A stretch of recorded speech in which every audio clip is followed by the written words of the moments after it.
Introducing custom test data for GraphQL API scanning in HawkScan, which was released in version 2.9.0. This new feature allows you to use your own values or improved but generated values for parameters in your GraphQL schema. This new feature is similar to the custom test data for REST APIs that was released in the previous version 2.8.0. In order to show this off, we'll be using our vulnerable GraphQL application that we use to test our scanner against. Looking at part of the schema, we have a register object here, which contains a username, password, first name, and last name. All of these are represented by a string. So in order to start injecting our own values into these while the scanner is running, we simply add a new configuration to our StackHawk YAML. In this case, we have our standard GraphQL configuration here that enables it, sets the default path to GraphQL, and some other basic default configurations.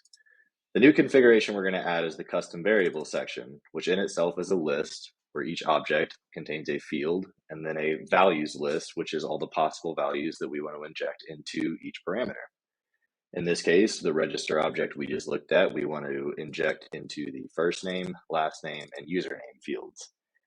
For the first name field, we'll either randomly select custom first name 1 or custom first name 2. And the same thing with custom last name 1 and custom last name 2. These are chosen randomly on the fly, and the list is as long as you want it to be.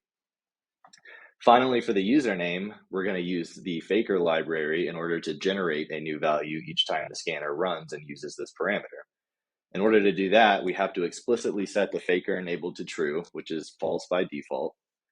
And then to inject the faker value, we use the prefix $faker followed by colon in the format that we wish to generate. In this case, we'll use an email for the username. So to run the scan at this point, we can simply run hawk scan and then give it the configuration file that we were just referencing. And this will spider the application for all the GraphQL routes that it could possibly inject into. So we'll let the scan finish up.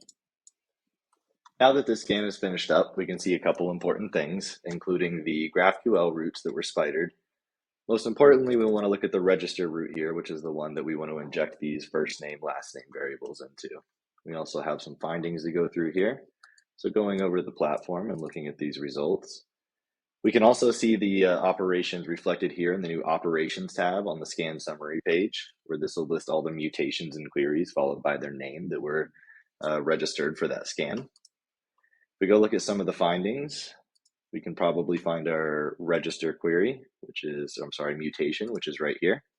When we look at this mutation, we can see the structure of it over here in the operations tab, and down in the variables, we can see that we use some of our custom ones here. So for first name, we chose custom first name 1 and last name custom last name 2.